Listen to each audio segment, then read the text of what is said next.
Lena's laughter filled the kitchen as I burned another piece of toast. "Seriously, Ethan," she said, waving the smoke away, "you're hopeless without me." I grinned.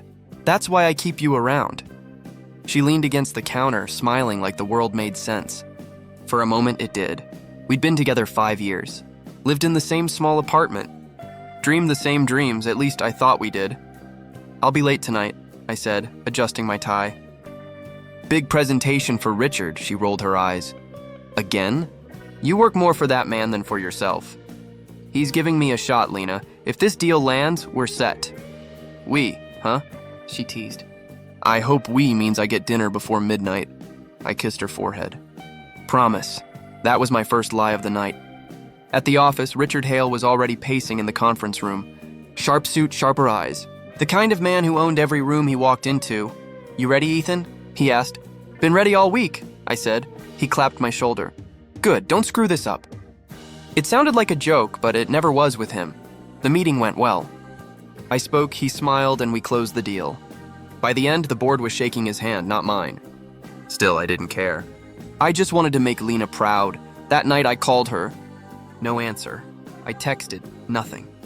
Maybe she'd fallen asleep. The next morning, she was distant. "You okay?" I asked. "Yeah, just tired. Long night?" She nodded too quickly. "I met a friend for drinks. Anyone I know?" "Probably not."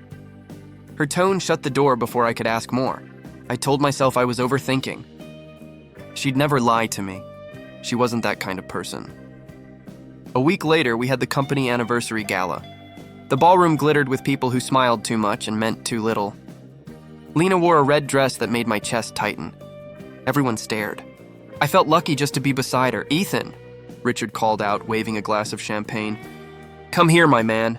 We joined him and his circle of executives. He laughed loud, told stories bigger than truth, and every few seconds his hand brushed Lena's arm. Too casual. Too familiar. "You two know each other?" I asked lightly. Lena smiled. "We've met at a few events." "Right, Richard?" He nodded. Small world. Something inside me flickered. Maybe jealousy, maybe intuition. I tried to laugh it off, but it stuck like a thorn. Later that night, while she was talking to someone near the dance floor, Richard came up beside me. "You've got a good one," he said. "Smart girl." "I know," I replied carefully. He smirked. "Don't let work make you forget that." His tone was casual, but it left a strange taste in my mouth. When we got home, I asked, "You sure everything's fine between us?" She frowned. "What kind of question is that?" "I don't know. You've just been distant," she sighed. "Ethan, you're always buried in work." "I feel like I live with your briefcase." I laughed softly. "So you want me to quit?" "No," she said, turning away. "Just don't lose yourself trying to please him." I wanted to tell her I'm doing this for us, but the words stuck. The following weeks blurred into stress and silence. I worked late. She stopped waiting up. I left notes. She stopped replying. Every time I looked at her, she looked somewhere else. Then came the night of Richard's birthday party. She insisted on coming even though I didn't want to go. At the bar, I lost sight of her. When I found her again, she was near the exit, standing close to him. Too close. He whispered something in her ear, and she smiled, soft and slow. His hand brushed the small of her back as they walked out together. Time stopped. My throat went dry, my chest hollow. I waited for her to turn around, to see me. To explain, she didn't. People around me kept talking, laughing, drinking. But all I could hear was the sound of her heels fading down the hall. That was the night everything perfect died. The night I saw her car. I told myself it had to be a mistake. Same model, same color, just coincidence. But the license plate killed that lie. I parked across the street from Richard's penthouse and stared at her silver sedan glowing under the streetlight. My hands gripped the steering wheel until my knuckles turned white. I called her once, twice. No answer. My voice cracked into the voicemail. "Lena, call me back." Half an hour passed before the lobby doors opened. She stepped out, hair messy, coat barely buttoned. Then him, Richard. Laughing, relaxed, like the world belonged to him. For a moment, I couldn't breathe. When she saw me standing there, her smile died. "Ethan?" Her voice shook. "What are you—" "Don't," I said. "Don't lie to me. Not tonight." She froze, looking between me and Richard. He smirked, hands in his pockets. You shouldn't come here uninvited, Ethan. Looks desperate. Shut up, I muttered. Just shut the hell up, Lena stepped forward. Please don't do this here. Do what? I laughed bitterly. Ask why the woman I love is leaving her boss's place at midnight. Ethan, listen. No, you listen. My voice cracked. How long? Her lips trembled. It wasn't supposed to happen. How long? A few months. That number felt like a bullet. I stared at her, waiting for something, regret, apology, anything that would make sense. But she just cried. Richard sighed. You're making a scene. Go home, Cole, I turned to him. You have everything, and you still wanted her? He smiled faintly. She made her own choice. I looked back at Lena. Was he worth it? Her tears fell, silent and useless. I didn't mean for you to find out like this. I stepped back. The world blurred around me. You already did. Then I walked away. I didn't hear her follow. Didn't hear Richard call out. Just the echo of my shoes hitting the wet pavement, the sound of something inside me cracking open. Back home, I didn't turn on the lights. The city glowed faintly through the blinds, washing everything in gray. Her mug was still on the counter, half full of cold coffee. Her scarf on the chair. Pieces of her everywhere, like ghosts that refused to leave. I sat on the floor beside the couch, staring at the door she'd never walk through again. My phone buzzed. Her name lit up the screen. I let it ring. Then again, and again. I finally answered. Ethan, please, just hear me out. Hear what? I whispered. That it didn't mean anything? It wasn't like that. It never is, I said. Until it is. Silence filled the line. I could hear her crying. I'm sorry, she whispered. Don't be, I said softly. You made your choice. Now live with it. I hung up before she could say another word. The next morning, I walked into the office. Every step felt heavier than the last. The smell of coffee, the sound of laughter. Everything that once felt normal now felt poisoned. When Richard walked by, he didn't even flinch. Just gave me a smug nod like he'd already won. I handed my resignation letter to HR without a word. Effective immediately? The woman asked. Yes, I said. Immediately. As I walked out, I caught a glimpse of Lena standing by the elevators. She didn't speak. Neither did I. We just stared, strangers wearing familiar faces. Outside, the cold air hit me hard. It felt clean, almost cruelly honest. For the first time in years, I had nothing left to lose. That night, I sat in the empty apartment. The silence was deafening. I poured myself a drink, but it didn't help. The walls felt too tight, the memories too loud. I picked up one of our old photos. Her smile pressed against my shoulder, sunlight in her eyes. I tore it in half. Then again, and again. When the last piece hit the floor, I whispered, "You both can have each other." It wasn't anger anymore. Just emptiness, the kind that doesn't scream. It just stays. And in that silence, I knew the person I used to be had died tonight. Dean dropped by 2 days after I quit. He looked around the apartment like it was a crime scene. Jesus, man, he muttered. You been living like this? Yeah, I said. Welcome to rock bottom. Empty boxes, cold pizza, unopened mail. It was all there, trophies of my downfall. He sat on the couch. You can't just rot here, Ethan. Go out. Apply somewhere. I did. And? No one wants to hire the guy who walked out on Richard Hale. Dean sighed. Then start something. You're too damn smart to drown in your own pity. I'm not drowning, I said quietly. I'm burning. He looked at me for a moment. Then use the fire right. When he left, the silence pressed against my chest. I turned on my laptop and stared at the blank screen. One idea. That's all I needed. One thing that was mine. The first few weeks were chaos. Late nights, caffeine, endless scribbles on torn paper. Every rejection email was another match thrown into the fire. Ava was the only one who kept showing up. She'd bring coffee and sit across from me, quiet but steady. You look awful, she said one morning. Thanks, I muttered. That's the look I'm going for. She smiled faintly. You don't have to do this alone. I do, I said. I need to. Because of them? Because of me, she didn't argue. She just nodded and opened her laptop, helping me organize code I barely understood. One night, around 3 a.m., I stared at the prototype on my screen, a platform that connected small businesses directly to clients without corporate fees. Simple, honest, transparent. Everything Richard wasn't. I whispered to myself, "This is it." Months passed. I stopped counting days. My savings ran dry, my sleep disappeared, but my purpose grew sharper. Ava became my anchor, Dean my voice of reason. One evening, Dean came over holding 2 beers. "You're still alive. That's good." "Barely." He glanced at the monitor. "So this is the big dream?" I nodded. "If it works, yeah. And if it doesn't?" "Then I start again," he smiled. "You sound insane." "I probably am." We laughed, and for the first time in months, it didn't hurt. When the app finally launched, nothing happened. No signups. No investors. Just silence. Ava tried to stay positive. "It takes time." "Time doesn't pay rent," I said. "Neither does quitting." Her words stung because they were true.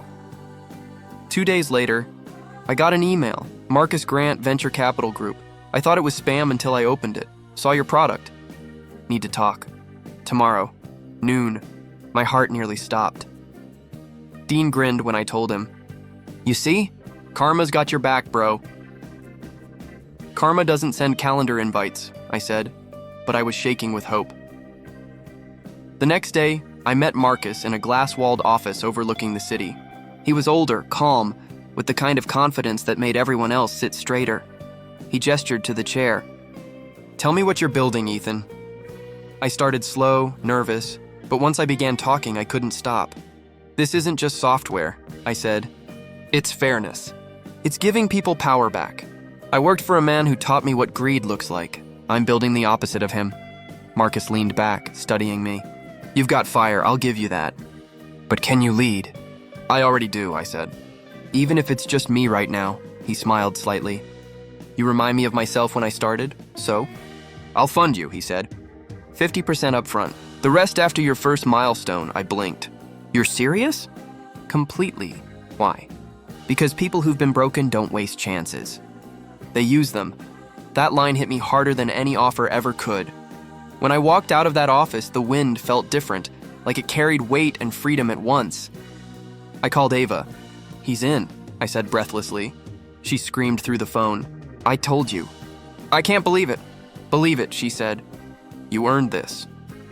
That night, we sat in my apartment surrounded by empty coffee cups and cheap takeout, laughing like idiots. "Remember when you said you were burning?" she asked. "Yeah." "Well, maybe that's how stars are made," she said softly. Her words lingered long after she left. I walked to the window, watching the city lights blink like tiny fires in the dark. I thought about Richard, about Lena, about everything they took from me, and then I realized they hadn't destroyed me. They'd forged me. I whispered to myself, "They buried me, but they didn't know I was a seed." For the first time in a long time, the silence felt peaceful. Not empty. Alive. The elevator doors opened to a floor that smelled of success.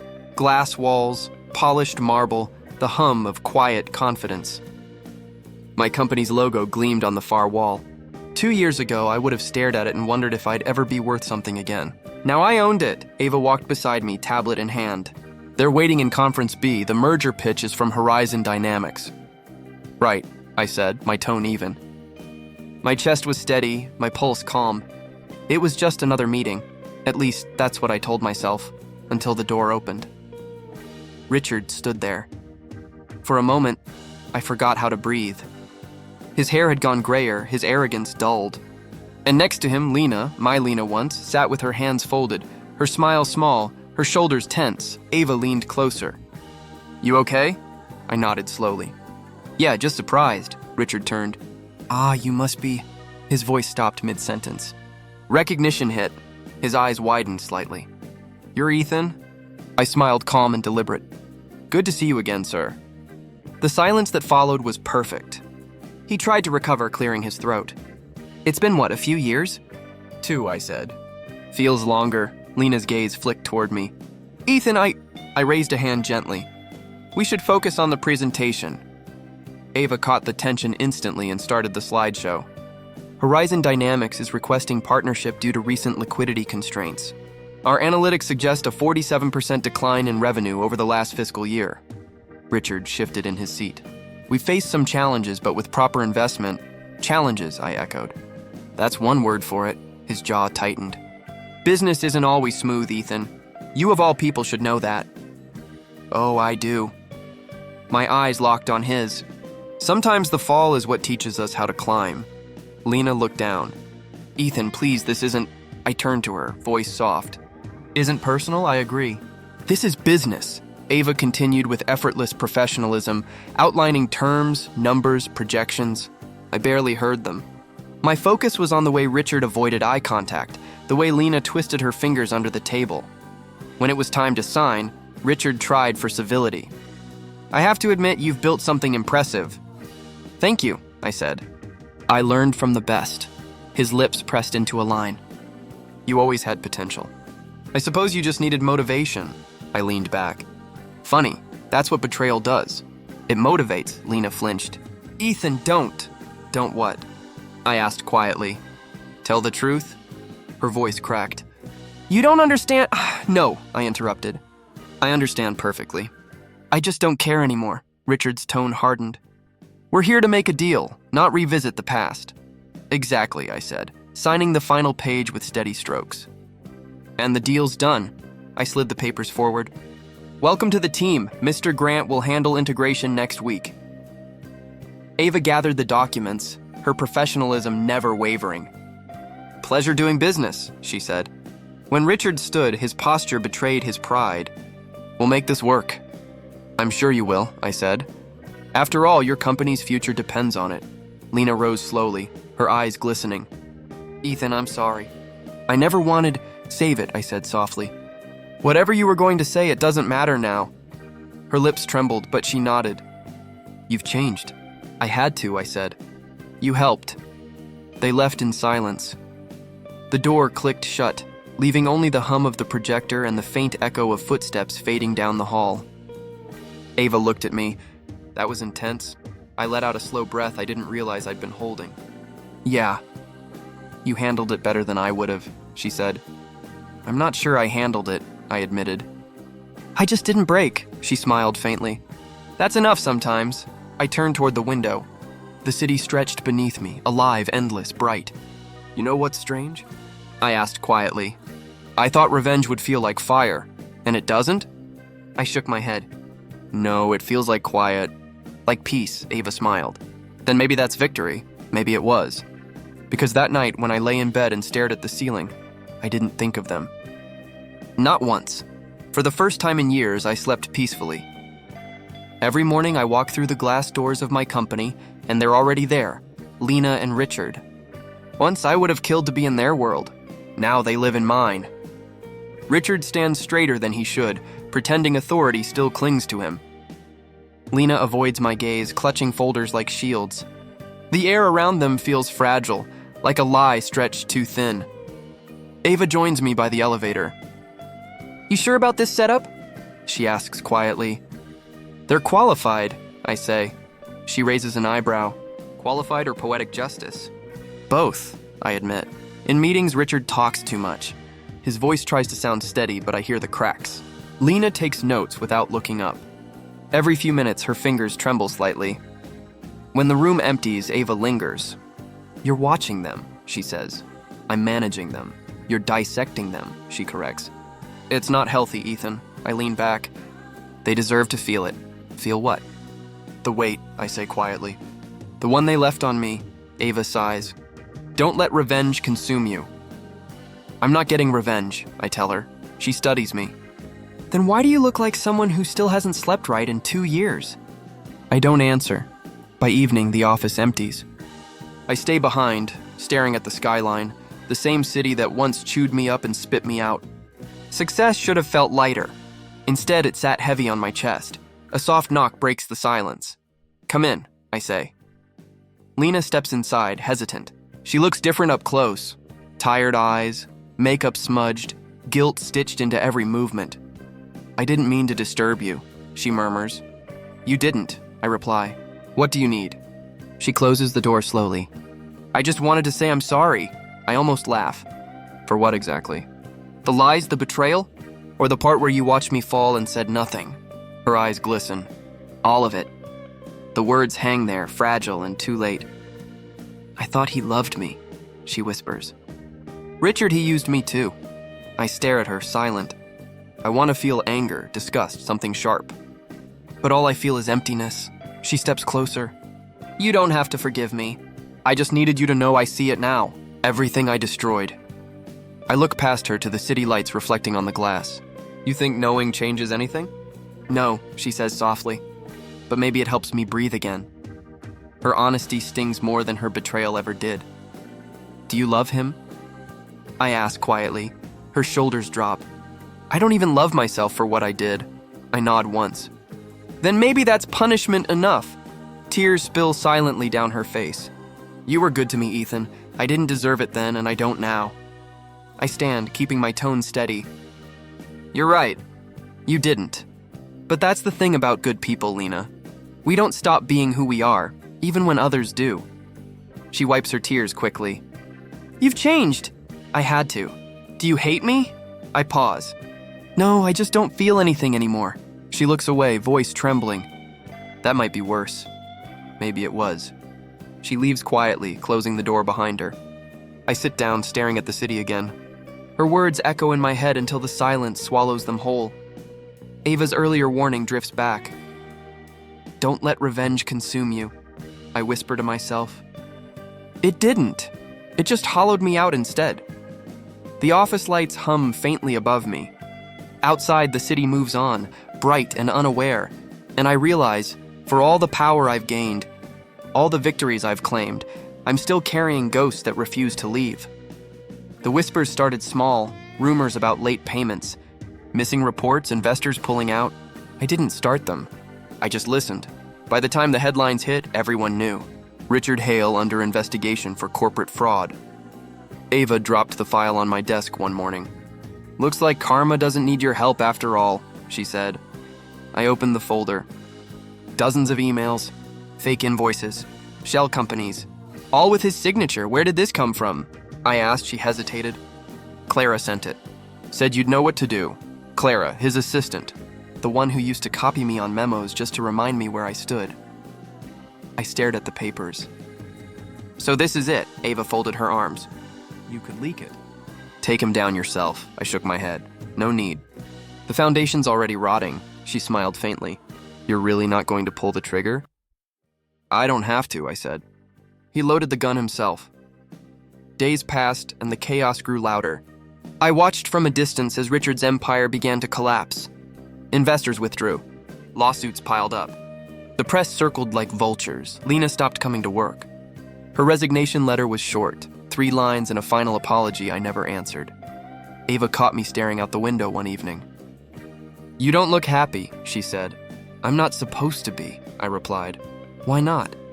Because I thought revenge would feel lighter, I said. But it just feels quiet, she nodded slowly. That's peace, Ethan. You just don't recognize it yet. When the board called an emergency meeting, I knew what it was for. Richard had been summoned. His own directors wanted him gone. I went, not because I needed to, but because I wanted to see the end. The conference room felt colder than I remembered. The last time I'd stood here, I was the one being cornered, humiliated, discarded. Now, I took the same seat he once claimed. Richard walked in, looking smaller somehow. His confidence, once so blinding, had dimmed into something almost human. He glanced around, eyes landing on me. For a second, neither of us spoke. Then he said, Ethan. Richard, I replied evenly. He tried to smile. Congratulations. Looks like you made it. Looks like you didn't, I said quietly.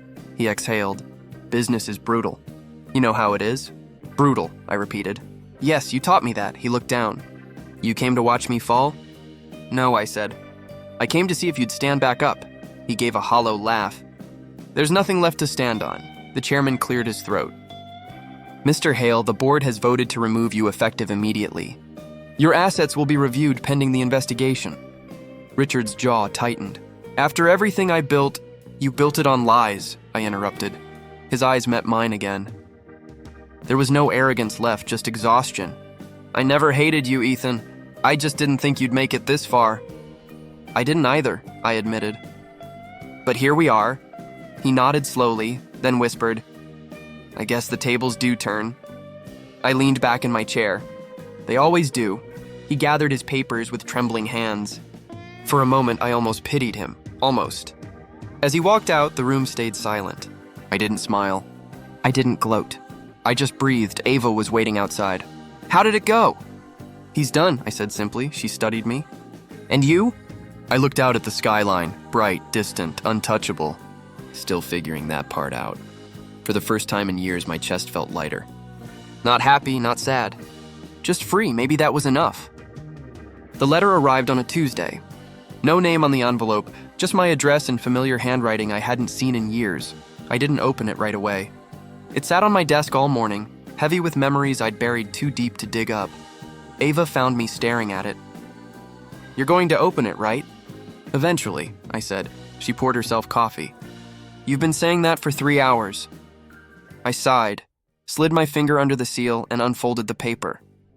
Ethan, I'm leaving the city.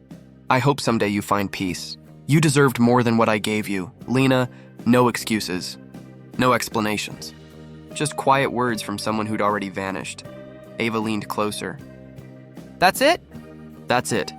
She waited for a reaction, but I had none left to give. Are you okay? I think so, I said softly. Maybe this is what closure looks like, simple and unfinished. Ava smiled faintly. You always wanted things to end neatly. Not anymore. I folded the letter and tucked it in a drawer. Some things don't need answers, just endings, she nodded. You've changed. I had to, I said. Otherwise, I'd still be living in that night. We sat quietly for a while. The office was dim, city lights spilling through the glass walls. The hum of life outside felt calmer now, like the world had stopped fighting me. Ava broke the silence.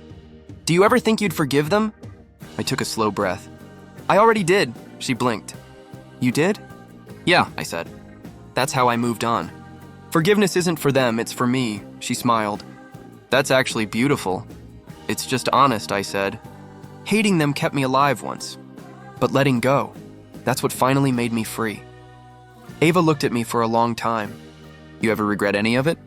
Sometimes, I admitted. Not the success, not the fight, but the years I spent trying to prove something to people who stopped thinking about me long ago. That's human, she said. Maybe, I murmured.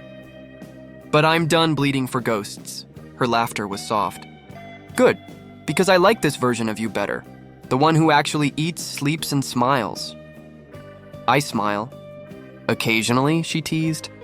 Usually after coffee, I chuckled, shaking my head. You've been around too long?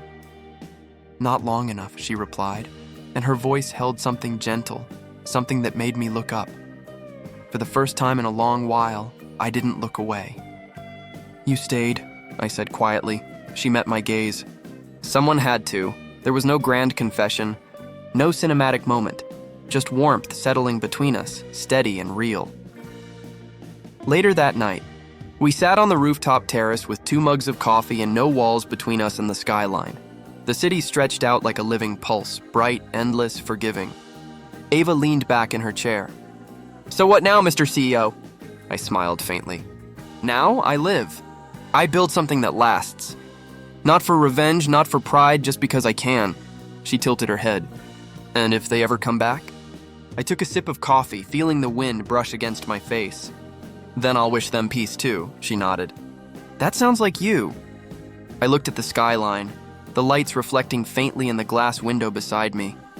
My own reflection stared back, stronger, calmer, wiser. For years I'd seen loss when I looked at my reflection.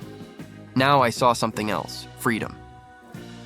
I leaned forward, whispering to myself, I made it out. Ava glanced at me.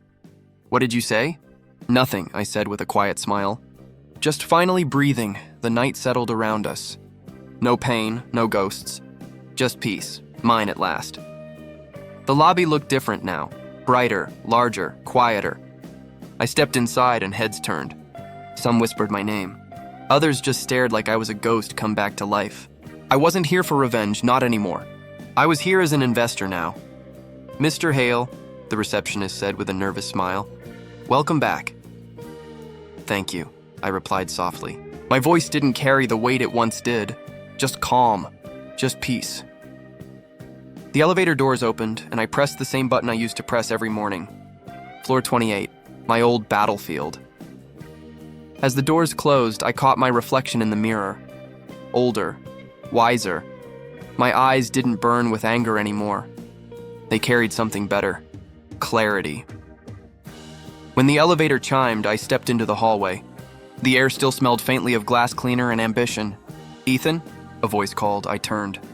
Marcus, one of the few who'd stayed neutral back then, approached with a grin. "Didn't think I'd see you here again." "I didn't either," I said, smiling faintly. "But life has a sense of humor," he laughed. "You own part of the company now, right?" 20%, I replied.